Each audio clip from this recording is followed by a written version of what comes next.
Hello, welcome back to my channel. For those of you who are new around here, my name is Vanessa. I am a watercolor artist and an artisanal handmade watercolor paint maker from Buffalo, New York. That's new, I just added that Buffalo, New York in. I kind of like that. I'm gonna keep it in. So from now on, I'm gonna say I'm from Buffalo, New York.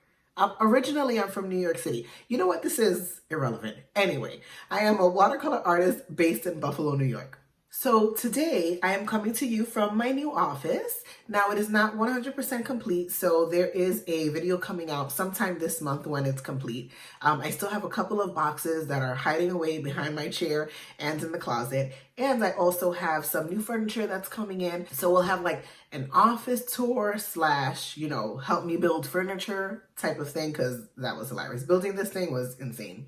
Anyway, today I have a tutorial for you. And I haven't had one in a couple of weeks, a couple of months. I don't know, time is just kind of like melding all together lately. But I do have a tutorial for you today, and we are going to be painting this. This is a very simple seascape painting using just a couple of colors, mainly just two. There's a few other colors thrown in, but you can accomplish this with just two colors. So grab your watercolor supplies if you want to paint along with me. Grab your paintbrushes and your water. Grab a cup of coffee.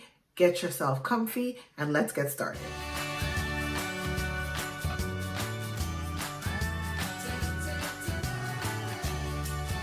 I realized when I recorded my entire tutorial that I didn't give you any information about the tools that I was using. So before it begins, I'm going to tell you right now what I used.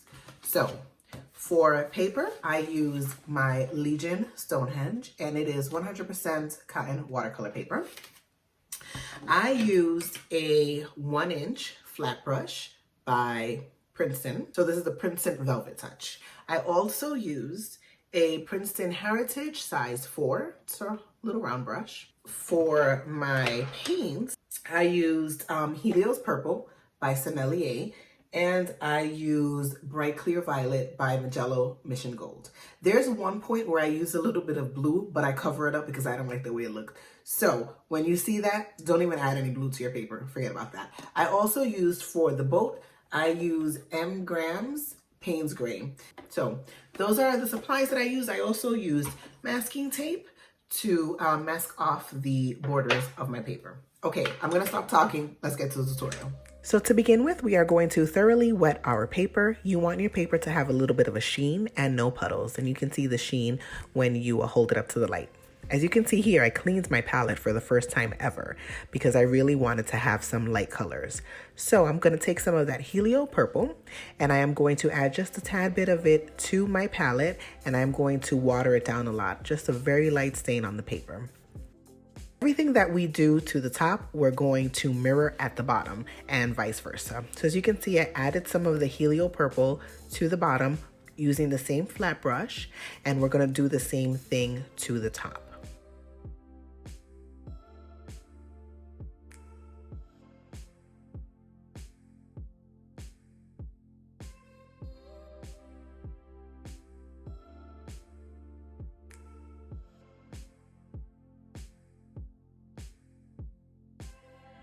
Next, I'm going to take some of that Bright Clear Violet, and I am going to start adding it to the left side of my paper. I want it to be just a tad bit darker on the left side, so I am going to push in some paint on that left side, then clean my brush off, and with just a little bit of water, I am going to spread it out. And again, we're going to do the same thing to the bottom.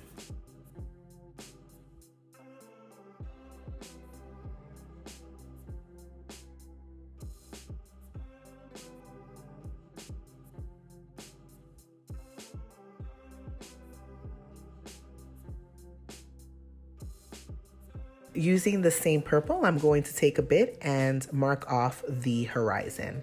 I don't want any harsh lines, so I'm going to water it down on the bottom and the top, but I just want to mark off really quickly where my horizon is going to be. Then I'm going to continue deepening the sky just a little bit with the purple, and we're watering down the right side because I want a higher concentration of that purple on the left side. once again, we are going to do the same exact thing on the bottom, which is going to be the water, and it's going to serve as a reflection of the sky.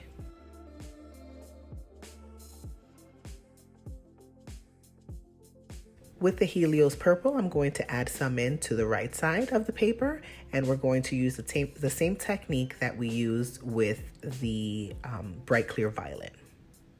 So water down the other side.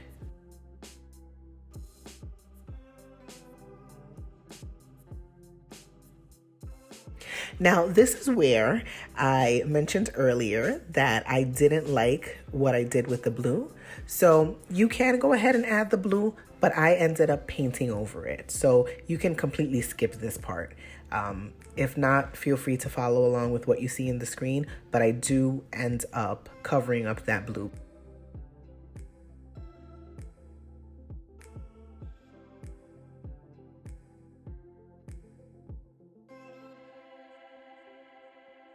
Now with the Helios purple, I'm going in a little bit darker and I'm marking off that horizon once more.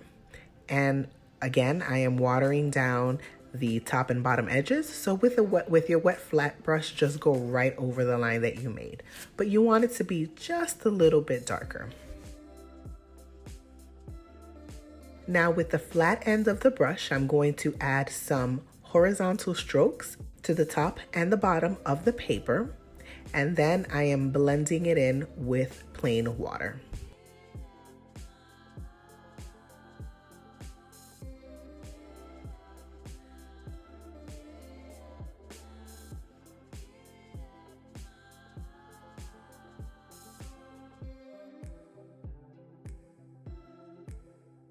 Now switching to our size 4 round, I'm going to take a bit of that Helios purple and we are going to start making some clouds in the sky. They're going to be more defined and noticeable towards the top of the page. So for those, I want to have some bigger fluffy clouds.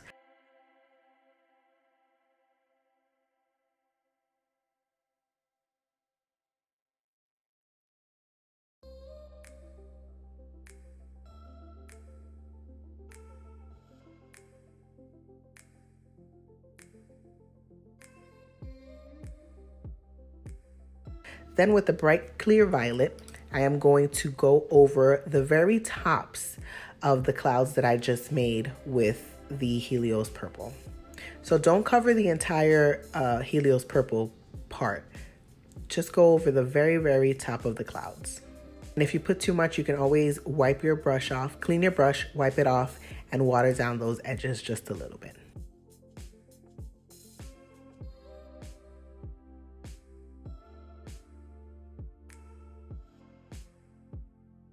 As we move towards the bottom or the horizon line, I don't want to make it too defined.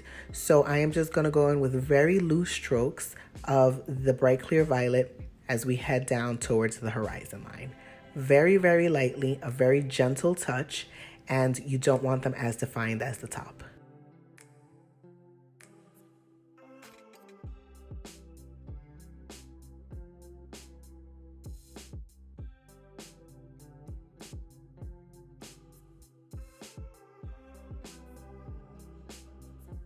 Now we're going to add a bit of definition to the water. Not too much, we're going to blend it all out at the end, but we want to give it a feeling of movement. So with that same small round brush, I'm taking a bit of my Helios purple and adding in some very random lines or scribbles along the bottom.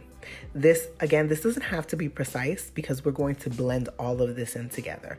But right now we just want to get some color down, and you want it just a little bit darker than what is already on your paper. You want bigger strokes towards the very bottom of the paper because that insinuates that it is closer to you, as opposed to the horizon where you want very loose, fluid strokes. And remember to water down your edges because by now your paper should be drying up just a little. So water down those edges because you don't want to have any harsh water lines.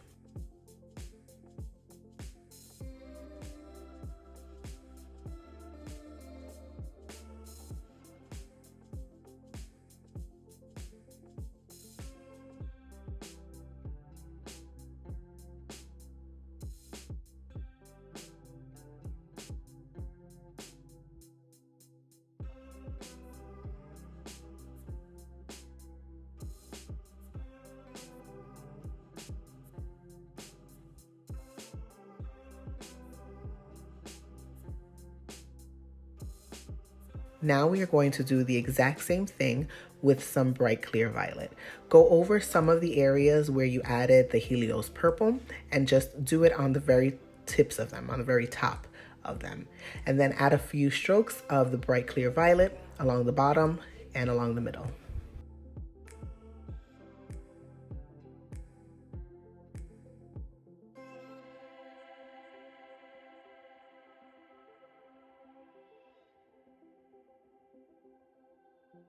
As you can see, I am deepening the color just a little bit to give it just a little bit more definition.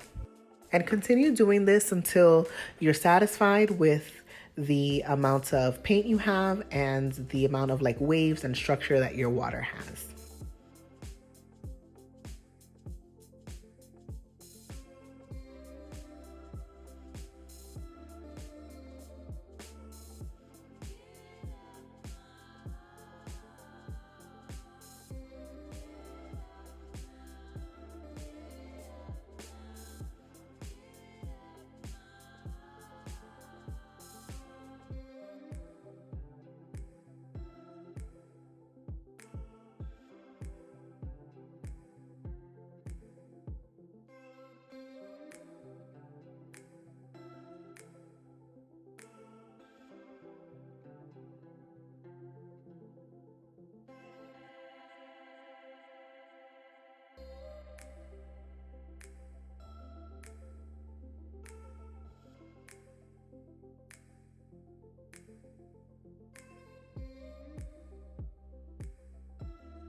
Once you're satisfied with it all, go back to your flat brush, clean it off, and dry it just a little bit on your paper towel.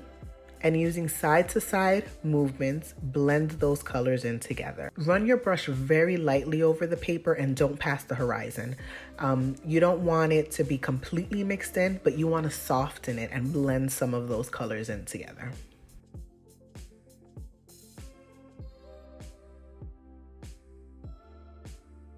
Now we're going to add a hint of a mountain range in the very background.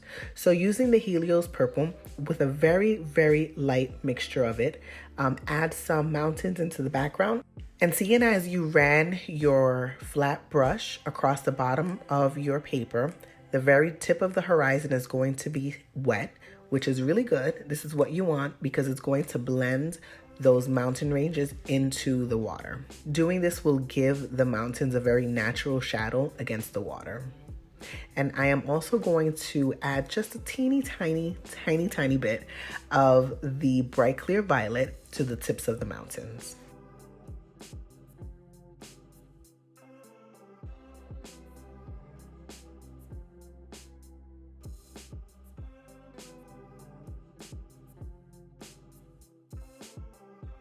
Make sure that your piece is completely dry before moving on to the next part.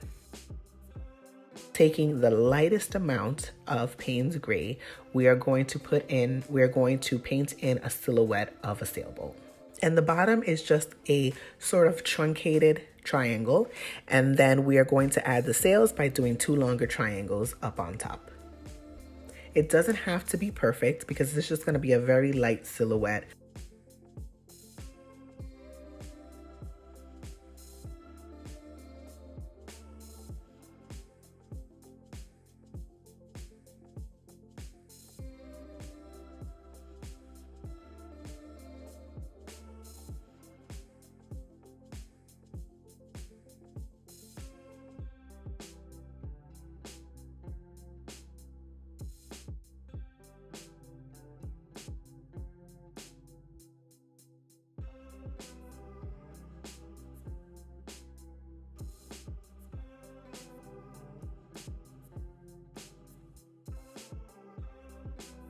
Once we're done with the Payne's Gray, I'm going to go in and add just a teeny tiny bit of the Helios purple. And it's just going to bring it all together. It's going to bring the entire piece all together.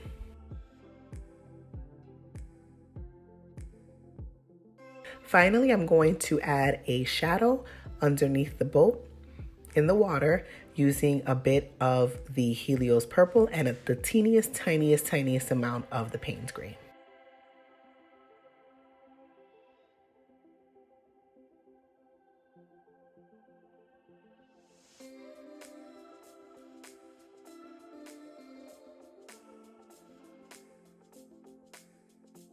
Now to finish this all off, I'm going to add a couple of birds in the sky.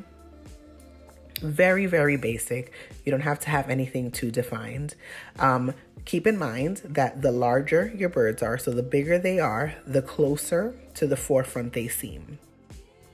And there you go, your finished piece. It was very simple, very easy to make, and I hope you enjoyed it.